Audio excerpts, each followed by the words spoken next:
Hi friends, நாம் இன்றைக்கி class 7ல் beads எப்படி ஸ்டிச் பண்ணுறது தான் பார்க்க போகிறோம். அதுக்கு நான் சாவிங் த்ரெட்டும் பீட்ஸ் நீடலும் எடுத்திருக்கேன்.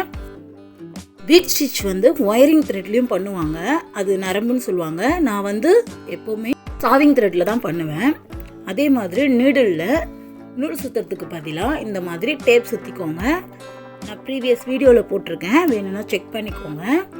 இது மாதிரி டேப் சுற்றி பண்ணும்போது நல்லாயிருக்கும். நாம் ஃபஸ்ட்டு சுகர் பீட் பற்றி பார்த்துக்கலாம். நான் சுகர் பீடை இந்த மாதிரி பாக்ஸில் ஸ்டோர் பண்ணி வச்சுப்பேன். நான் ப்ரிஸோ பிராண்டில் தான் சுகர் பீட் வாங்கியிருக்கேன். இந்த சுகர் பீட் வாங்கின கவரையே நீங்கள் இந்த மாதிரி கட் பண்ணி எடுத்துக்கோங்க. எடுத்துட்டு நீங்கள் ஒர்க் பண்ணும்போது இந்த மாதிரி பீட்ஸை இந்த கவரில் வச்சுக்கோங்க. பீட் ஸ்டிச் பண்ணும்போது நீடில் வச்சு ஒன்று ஒன்றா எடுக்கிற மாதிரி இருக்கும். ஸோ அது மாதிரி எடுக்காமல் இருக்கிறதுக்கு தான் இந்த டிப்ஸு.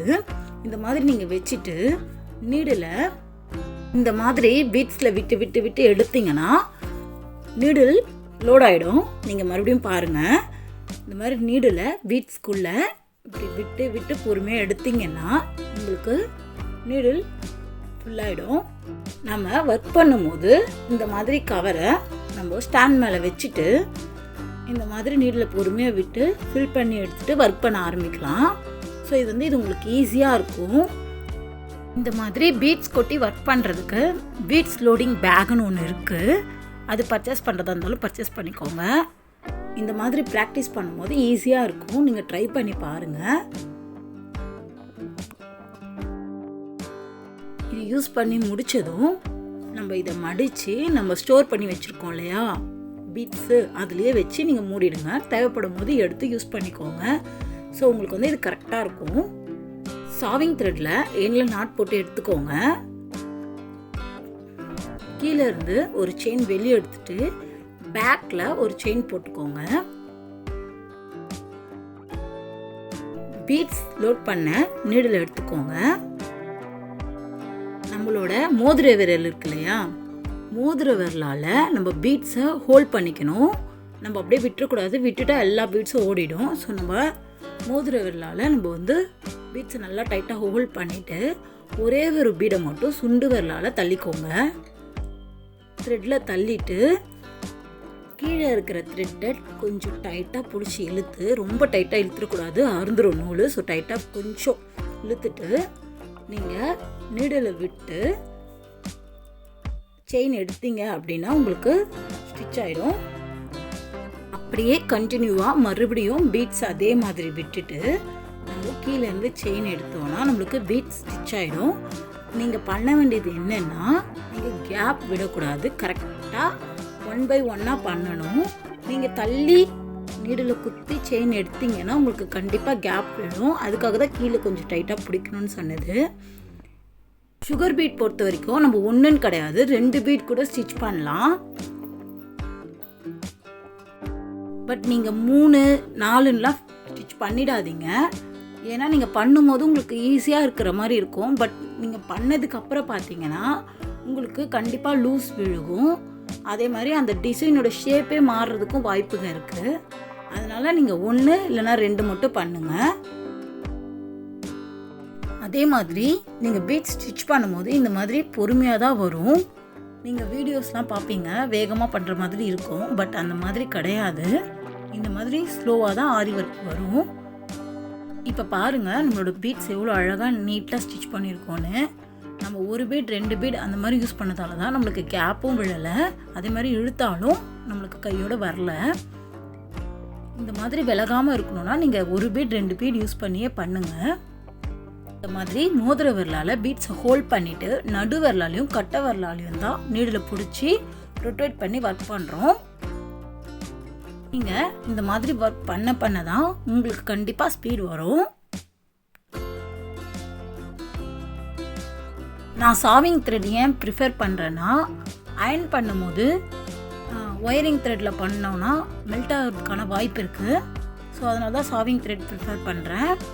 அது மட்டும் இல்லாமல் பிகினர்ஸ்க்கு சாவிங் த்ரெட்டில் பண்ணும்போது நல்ல ஒரு ப்ராக்டிஸ் கிடைக்கும்.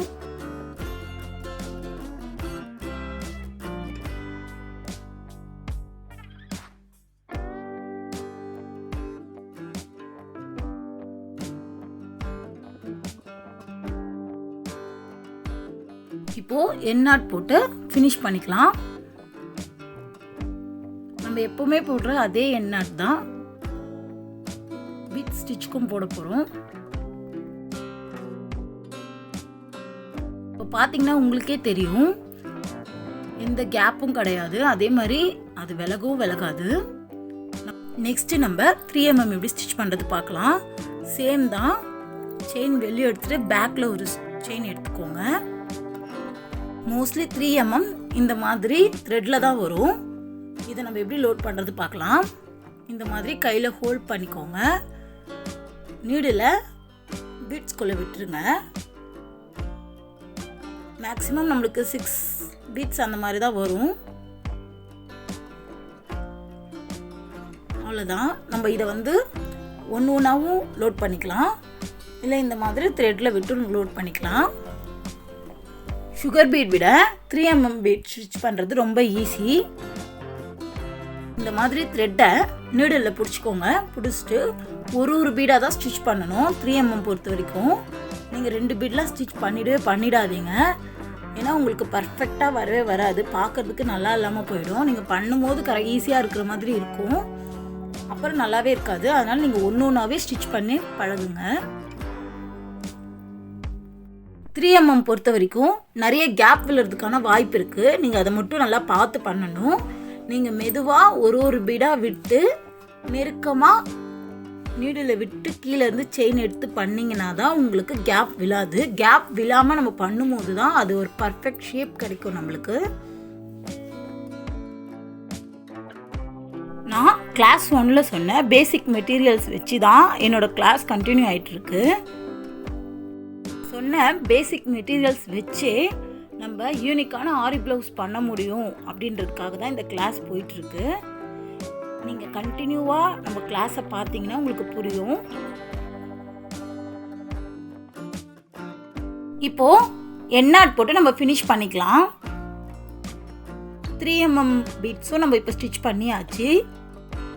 அடுத்து நம்ம கட் பீட் எப்படி ஸ்டிச் பண்ணுறது பார்க்கலாம். அதுக்கு கட் பீடை லோட் பண்ணிக்கலாம்.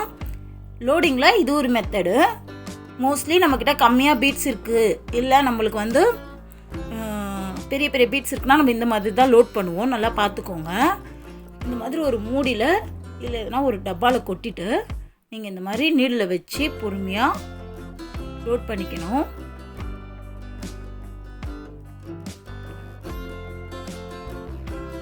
லோட் பண்ணியாச்சு. இந்த மாதிரி லோட் பண்ணதுக்கப்புறம் நம்ம ஸ்டிச் பண்ண ஆரம்பிக்கலாம். நம்ம சுகர் பீடும் 3mm பீடும் எப்படி ஸ்டிச் பண்ணுமோ சேம் டு சேம் தான். நம்ம கட் பீடை விட்டுட்டு பொறுமையாக கீழேருந்து செயின் எடுத்து மறுபடியும் நெக்ஸ்ட் கட் பீடை விட்டு அதே மாதிரி செயின் எடுத்து பண்ணணும். நம்ம செயின் ஸ்டிச் பண்ணுறோம், அதில் பீட்ஸை ஆட் பண்ணிக்கிறோம், அவ்வளோதான். பட் நம்ம பண்ணும்போது நெருக்கமாக பண்ணணும். எப்போவுமே விலகி பண்ணிடக்கூடாது. அதே மாதிரி 2, 3, 4லாம் போட்டுறாதீங்க. அப்போ தான் உங்களுக்கு நல்லா பர்ஃபெக்டான ஷேப்ஸ் கிடைக்கும். இதை மட்டும் நீங்கள் மைண்டில் வச்சுக்கோங்க.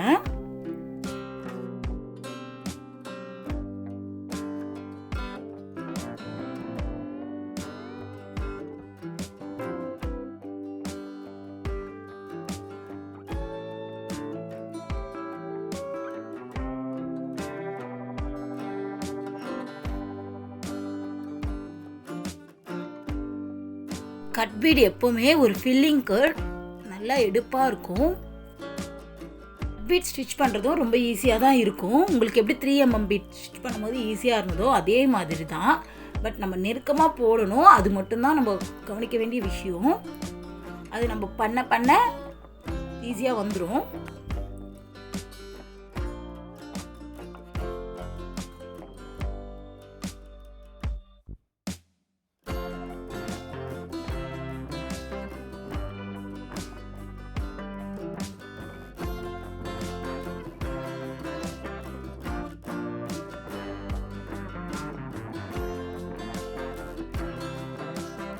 இப்போ ஸ்டோன் செயின் எப்படி ஸ்டிச் பண்ணுறது தான் பார்க்க போகிறோம்.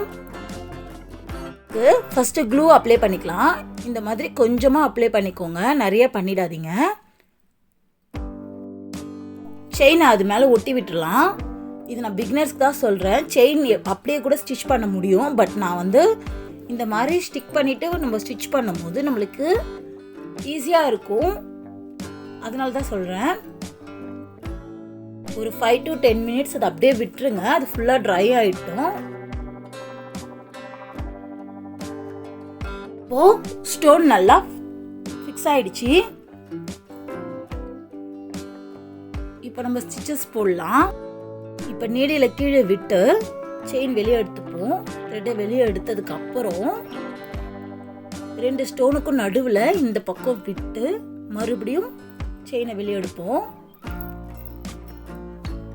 த்ரெட்டு வெளியே வந்ததுக்கு அப்புறம் 1 2 2 ஸ்டோன் விட்டு மறுபடியும் நீடில் கீழே விட்டு செயின் எடுத்துப்போம். மறுபடியும் ஆப்போசிட் சைடில் மறுபடியும் நீடில் விட்டு த்ரெட்டை வெளியே எடுத்துப்போம்.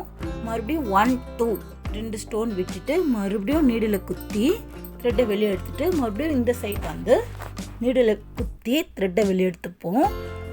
இதே ப்ராசஸ் தான், 2 விட்டு நீங்கள் பண்ணீங்க அப்படின்னா உங்களுக்கு ஈஸியாக கரெக்டாக உங்களுக்கு செட் ஆகிடும். இது வந்து டபுள் சைடு நம்ம போடுறோம், சிங்கிள் சைடும் பண்ணலாம். இதுலேயே 2 மெத்தடும் இருக்குது. சிங்கிள் சைடு எப்படி பண்ணுறதுன்னு நான் காட்டுறேன். இப்போது சேம் தான், 2 ஸ்டோன் விட்டு நீடில் குத்தி த்ரெட்டை வெளியே எடுத்துக்கோங்க.